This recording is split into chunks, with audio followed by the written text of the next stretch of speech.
I would echo everything Mr. Risco said, but I would also add that based on what I know, and I am I am far from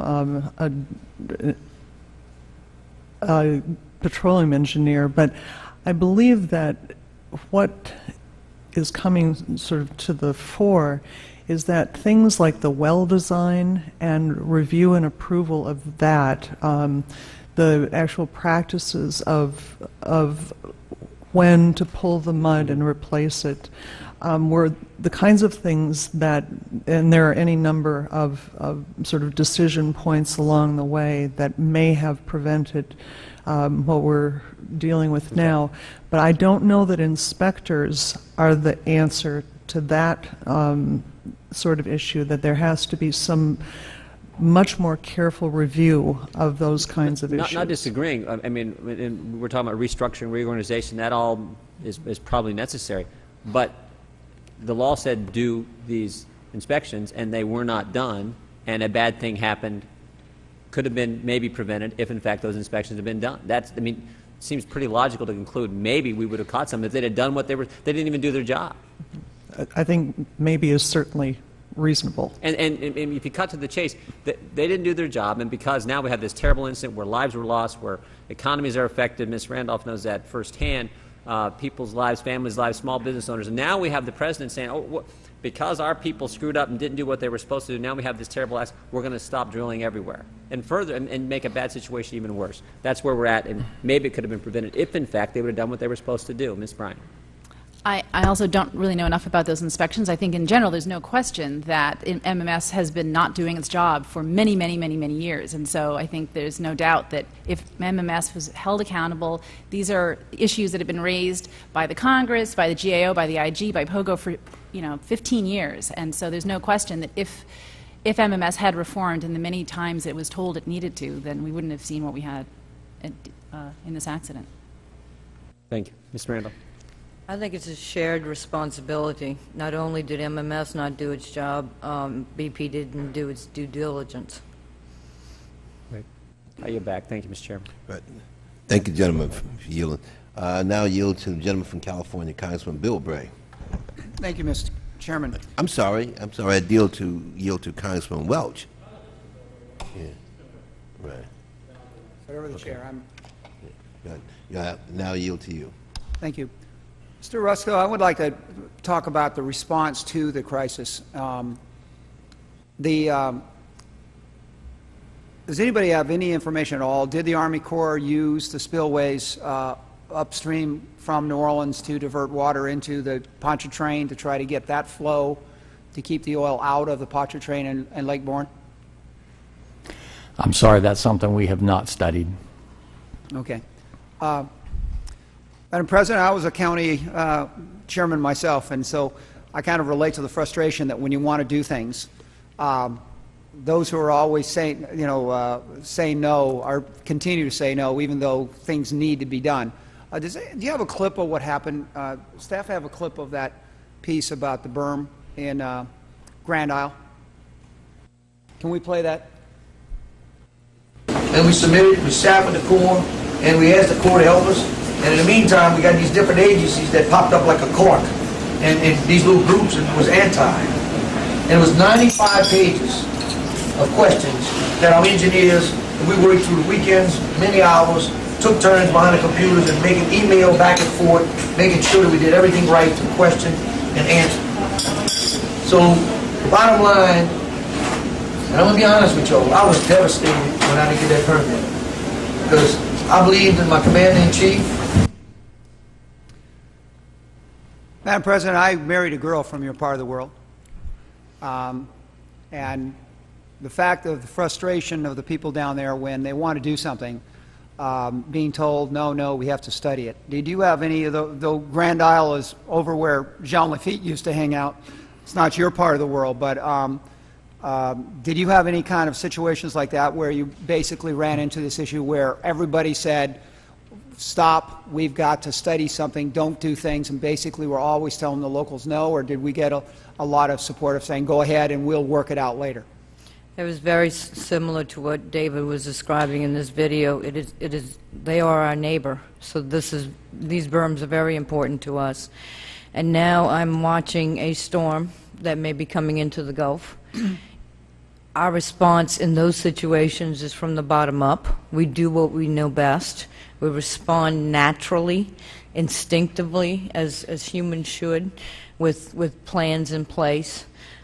This has been a very unique situation and a very frustrating one, yes. I mean, I really relate it to the fact that the Army Corps would always love to say, we need to study the environmental impact of building a sand berm, and not realizing that there are times that you've got to call an audible. There's times, the leadership means dropping the rule book and doing what you can, where you can, in the best common sense way. And this one was really kind of an interesting one of, well, we've got to make sure that a berm doesn't hurt the environment while the oil is coming in over the top of it. And it's almost as if inaction is justifiable and less of a concern to bureaucracy than the possibility of possibly doing something wrong. And I guess that's the part that I really think that we got to talk about. We've got to not only empower people to make those calls. I've got to, you know, I've spent a lot of quality time over in Cocotree on Bayou Terrebonne and at the camp there, and so the family loves that area. But to sit there and have somebody that basically the system rewards those for inaction, and it's safer for a bureaucrat to say no than to say yes. We accept that most of the time, but during a crisis, there should be a way of burning a fire that says, look, if you don't call an audible, if you don't do extraordinary things, if you don't throw the playbook away and use innovation, you're going to get in more trouble than if you do something wrong. And I think we've got to figure out how to do that. And Ms. Bryan, you got any comments or any concerns about that? I've been waiting to call on you anyways, just for your name. Okay? I know you love my name. Well, what you're describing is very similar to what we saw happening with these inspectors, where their supervisors are making them scared to actually assess non-compliance orders because they're afraid if they do something, they're more likely to get in trouble than if they don't do something. And that's even after this incident. So it's a really scary mindset to me. Mr. Chairman, I will just tell you, I personally witnessed the results of Hurricane Katrina. I was in Louisiana and I was in Mississippi, and I saw the difference between the mindsets. While everybody, the feeling that seemed to be in New Orleans of don't do anything because you may do something or not have something done approved, and when I went over to Picayune, just on the other side of the Pearl River, it was, look, do what you can do, we'll worry about, you know, whose jurisdiction it is later. I saw a real difference, and I just hope somewhere down the line in our federal responses, we can sort of adopt that Mississippi mentality that I saw during that disaster rather than what I saw down south. And no offense, Madam President, but there was a distinct difference. It was astonishing that two different political jurisdictions could respond so absolutely different to crisis. And I think there was a lot to learn there. So thank you very much for your testimony. Right. Thank the gentleman from California for his statement. Just before I call on the Congressman Welch, Mr. Lukemeyer, I'd like to ask for unanimous consent that I include his statement in the record. Now I yield to gentleman from Mr. Welch. Mr. Chairman, thank you. I am concerned about a lapse in the royalty collection for the period of leases between 1996 and 2000, and I just wanted to ask a few questions about that. Ms. Kendall, the Department of Interior, you probably become aware of this. There was a set of leases that were issued between 1996 and 2000. They were under a law that was passed by Congress that was intended to try to encourage domestic drilling, but it was when oil was under $25 a barrel. And as I understand it, the law said there would be no royalties until a trigger price of, I think, $26 a barrel was hit. Oil now is, I don't know, $75 or $80 a barrel. At one point it was $140 a barrel. And according to the report that I've seen from the GAO, unless we change this so that we can collect the royalties on what would be due on these leases for the oil that is above the trigger price, the taxpayers could be out about $60 billion. You familiar with that? Yes, sir, I am. And are there any specific actions? And this question of the loophole was litigated by Anacardo Petroleum. They argued that the way the law was written, there was not explicit authority to charge the regular royalty rate above the trigger price. Many members of Congress who voted on that legislation had no idea that there was going to be an exemption no matter how high the price went. But the court decision was that the law has to be changed in order for the taxpayers to collect the royalties. That was the intention of that act. Is that your understanding? Yes, sir. So is it your understanding that in order for there to be a collection on these royalties, we would have to pass a law to make that permissible? Congressman, I'm familiar with the case that you're talking about, right, and I'm familiar with the act generally. I am not familiar specifically to any degree. I don't know if and this is just my thinking off the top of my head, whether Congress could successfully go back and pass a law that addressed those years specifically retrospectively. I would just guess that there would be a challenge for that as well. Well, we'd have to get our legal advice and do it right, but I think all I'm asking you to indicate is whether there appears to be any administrative remedy to what appears to be essentially a loophole by which the companies that are drilling on public lands are doing so without paying royalties to the public for that profit-making privilege. I'm going to have to rely on fairly limited memory, but I don't believe that there are administrative remedies when there was a fundamental flaw in the law as found by the court. All right, then I think, Mr. Chairman, Congressman Markey and I will be introducing legislation that would be designed to remedy that loophole and provide to the public the royalties that they're due for drilling on the public lands. Ms. Bryan, are you aware of this? I'm certainly aware of the problem, and I think it'd be terrific if legislation were passed to correct it. You do? I do. All right. Ms. Randolph, I just want to welcome you. I think all of us are heartbroken. I went down to the Gulf, and as heartbreaking as it was for me to fly out over that magnificent, beautiful marshland at the Delta, what was the hardest was coming back and meeting people who were fishermen in the oil industry and just seeing how lives down there have been turned upside down. So I just want to express to you my heartfelt sadness about what the people of the Gulf Coast are enduring and will long after Congress has moved on to other things. So thank you so much for coming and all you do down there. Thank you, sir. And as a recipient parish of some of those royalty revenues, I look forward to you increasing that. All right, thank you. Mr. Chairman, I yield back. Thank you very much. Thank you, gentlemen, for yielding back. And let me just sort of, I guess, again, Mr. Rusko and, of course, Ms. Bryan and Ms. Kendall, how has this cozy relationship between the industry and MMS impacted oversight and safety standards? Do you think it has interfered with it?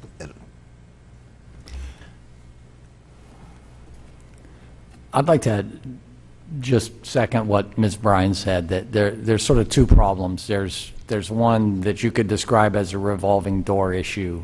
That may be a bigger problem at higher levels of management than it is at the level of inspectors and engineers. But there's a second problem, and that's that they don't pay, by and large, don't pay a competitive wage with industry. So when the industry's in good shape, they can pay a lot more than what Interior is paying the people with comparable skills. And then when times are bad, Interior can hire people. So there's sort of a structural problem that could be dealt with by addressing the amount that they can pay people, and there are other compensations as well.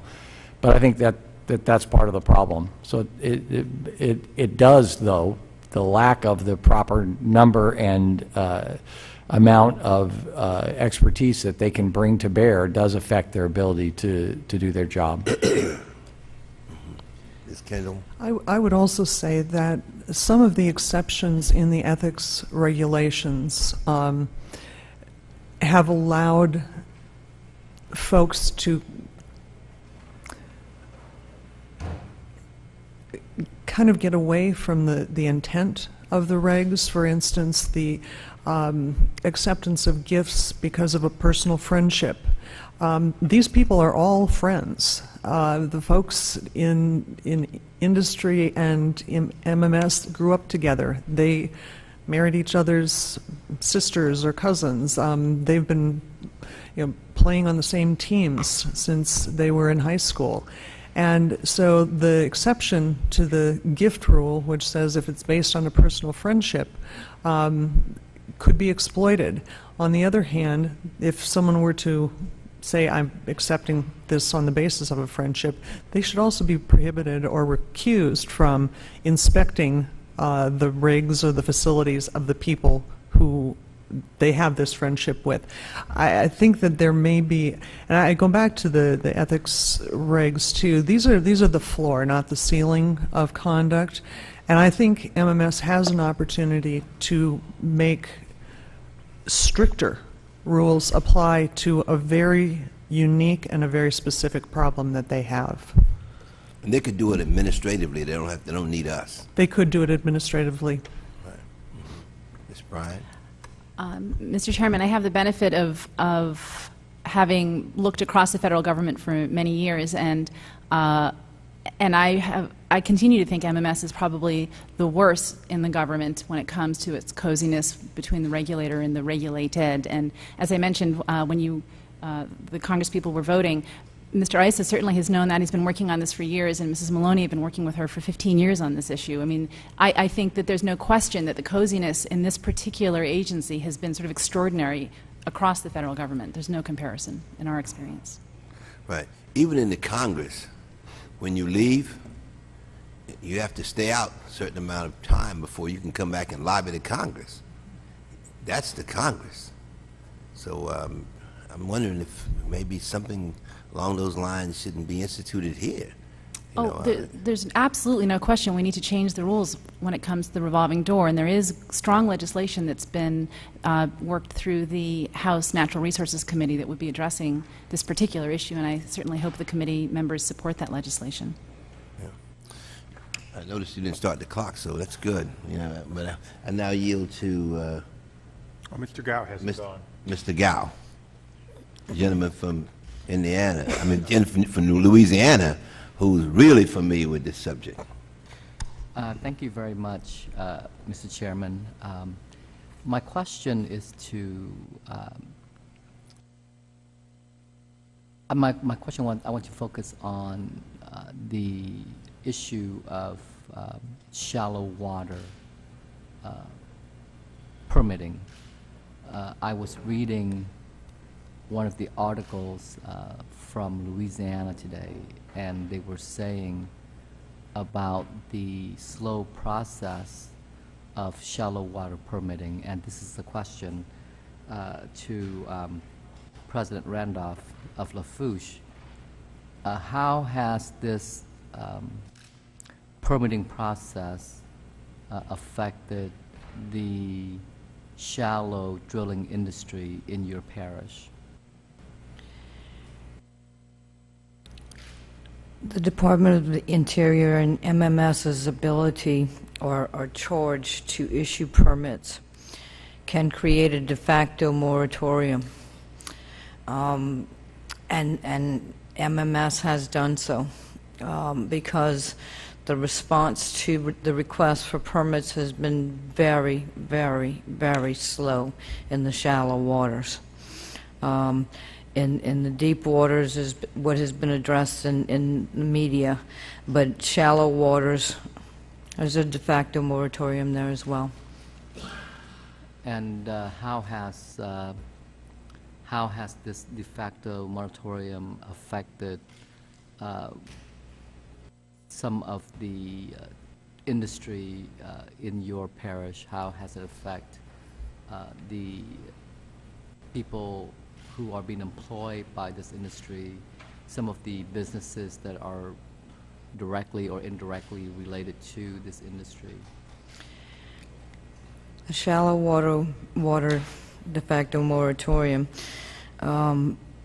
essentially has put independent contractors out of business. The fact that they cannot get permitted or re-permitted under the new guidelines affects a lot more of the small business owners in the community. We talk about the 4 or 5 major companies in this country, they're all companies.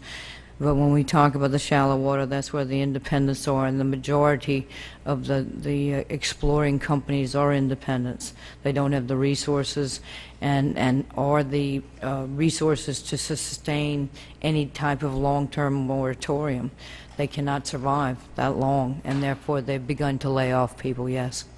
Well, do you know of any rigs or any low drilling companies that either have moved the rigs or have shut down because of the slow permitting process? In the shallow waters? Yes. Yes, sir.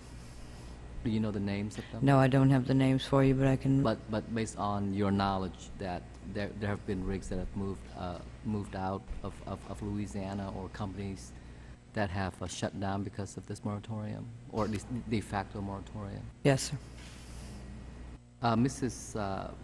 Mrs. Kendall, how has are there ways under the new rules and regulations implemented by MMS that would allow greater speed of permitting to some of these shallow water rigs? I'm sorry, I couldn't hear much of your question. Are there ways or procedures to expedite some of the permitting process through the MMS within the new rules and regulations that were implemented after Deepwater Horizon? I simply don't know the answer to that question. I'm not familiar with the newly implemented regulations. I can just speak to sort of in general terms. I know that in having discussions with people, I think part of the contributing factor is MMS now has become a little gun-shy and is being extraordinarily cautious in their review and their processing. Not that that excuses them, and I know that it puts a toll on the folks who are reliant on those permits. But I just don't know if there's anything in the new regs that would speed that up. Thank you. Now you're back. Gentleman's time has expired. I now yield to the gentlewoman from New York who has done a lot of work in this area, Congresswoman Carolyn Maloney. I want to thank the chairman for focusing on this important area of government, and an area that clearly needs reform, and I believe an area that would not have had this focus if we hadn't had the catastrophe in the Gulf with BP, and it's long overdue. I wanted to mention that earlier today in our hearing with Commissioner Salazar, we were talking about a recent GAO report that was really developed for this committee on the revenue share the government collects from the oil and gas produced in the Gulf. And this report ranked our country 93rd, one of the lowest of the 104 revenue collection regimes around the world. I find this absolutely scandalous. He also testified that the revenue royalty collection system had not been changed since 1920. I would like to ask Ms. Bryan to respond to this. I know that we worked together to end the royalty in kind program and have been trying to have one set of books, not 2 or 3, and to really get a fair deal for the taxpayer. And could you comment on this, and why do you think we rank, with our technology, our expertise, why do we rank 93rd? We should be first. Ms. Bryan. I absolutely share your outrage, Mrs. Maloney. It's ridiculous, and there's absolutely certainly no excuse for it. I think this has, for reasons I've never been able to understand, as we've said, we've been working on this for so many years. This is not news to us. This is an agency that has been sort of left to fester by itself without really breaking it open and fixing it. And I'm hoping that, as I mentioned before, if there's a small silver lining in the catastrophe, it's that the long-needing reforms will finally happen. And how will this change take place, and how long will it take before the royalties increase and we have more of an accurate reflection of the value that is extracted from publicly owned lands? Well, at the moment, there's nothing pending that will actually change the collection of royalties at all. None of the reforms that we are hearing about today will actually fix that. That is something that is still up to the Congress to tackle. Well, also in the GAO report that we've had, it found that the MMS area should do more to improve the accuracy of data used to collect and verify oil royalties, that there really hasn't been changed or updated. And I have put in a bill, H.R. 1462, and this bill would require a National Academy of Engineering study regarding improving the accuracy of collection of royalties on production of oil. And literally the first panel testified that they need better indicators, and I feel personally that this would be an important step forward. I would like to make sure that all of the panelists have a copy of the bill, and if you would get back in writing whether or not you support it, it might be a way to move this legislation forward so that we actually can increase the royalties from these publicly owned lands. And exactly what will the reorganization do to help improve the accuracy of this data? Is there anything that will improve the accuracy of the data that is taking place now? The reorganization itself it says nothing about that. There are many, many things that need to happen in order to improve the accuracy of the data, including rationalizing databases across the many units of the oil and gas management program so that they're actually compatible, fixing the functionality of these databases so that they're collecting the data they need to do audits and oversight.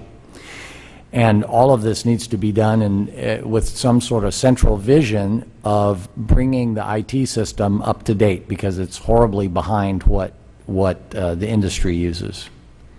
Well, why in the world aren't we updating it? And I would invite all panelists to submit in writing ways that we can update it. Another important GAO report said that there are no audits of the oil and gas company royalty numbers, that the audits are done by the companies themselves. And in so many cases, MMS is probably under-collecting by hundreds of millions of dollars. Can you comment on the lack of audits of the oil and gas company royalty program? We found that there were problems with the self-reporting of data and the fact that there weren't automatic and very quick checks of that, or the use of third-party data as one would expect in a system like this. For example, the IRS, you voluntarily provide your tax return, but your employer sends in information and your bank sends in information, and the IRS looks at that and compares them. In the case of royalties, often there is an absence of third-party verification. Now, what the industry does is they use metering technology that reports every 1 second on volumes, and they look at each other's data when there's a dispute between a pipeline company, say, and an oil producer. They look at each other's data and they resolve it based on data. However, Interior has not adopted the kinds of technology it would need to collect those sorts of data, and they could collect it directly from lessees.